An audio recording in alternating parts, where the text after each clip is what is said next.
Among past threats to the Republic, the Great Hyperspace War stands above all other wars in galactic history. In fact, the battle we fight today is in many ways an extension of this same conflict. The Sith Empire we believe we had destroyed in this war has now returned to avenge its defeat. The historical factors that set the stage for the modern conflict bear close examination. I believe the greatest factor of all may have been the way the Republic concluded the Great Hyperspace War. The Great Hyperspace War began at a time when the Republic had enjoyed millennia of peace, growth, and consolidation.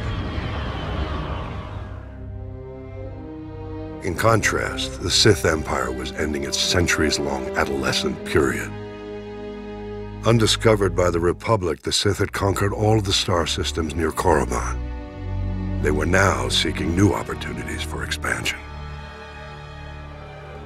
At this time, a brutal power struggle had broken out following the death of the Sith ruler. Among the contenders was the Dark Lord Naga Sadow. Whether by chance or destiny, it was at this time that two Republic explorers stumbled onto Korriban.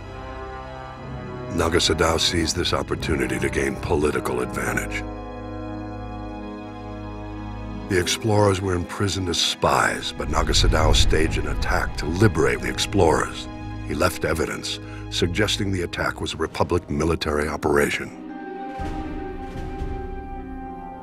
Leveraging the widespread fear of an impending Republic invasion, Naga Sadow rallied the Sith to unite behind his cause, a preemptive strike against their newly discovered enemies.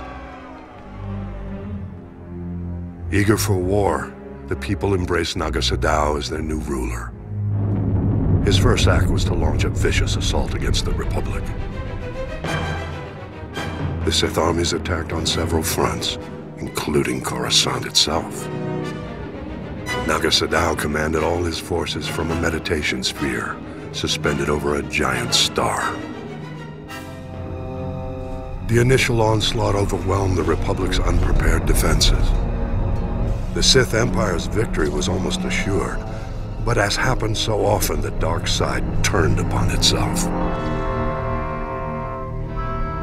Naga Sadow was betrayed by his apprentice. Though the apprentice was defeated, the attack did succeed in breaking Naga Sadow's battle meditation. The tide of the war turned.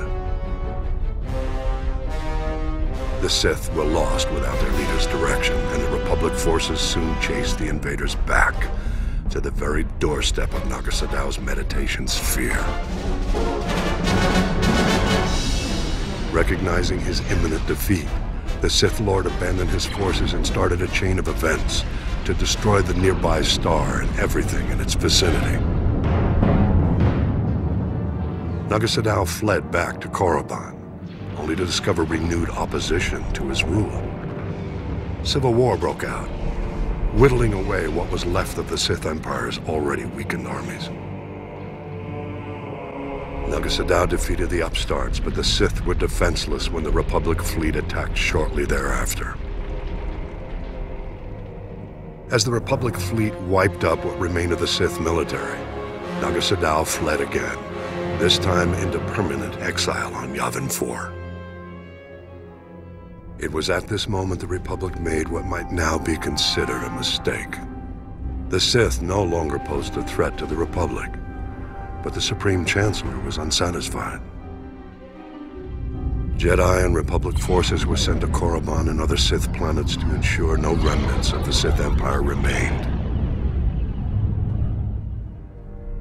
It was this action which drove the surviving Sith to flee into deep space, with the new Dark Lord who rose to take Naga Sadow's place. The same Dark Lord they continue to call Emperor to this day. I believe this was why he led his people to rebuild their civilization on Drummond Kaz. And this was why they returned 13 centuries later to get revenge against the Republic. One must wonder how things might have been if the Republic had handled the end of the Great Hyperspace War differently. We mustn't forget, though, The conflict at the heart of the Great Hyperspace War and the war we fight today began even before the Sith Empire rose to power. I'll elaborate in the next holo record.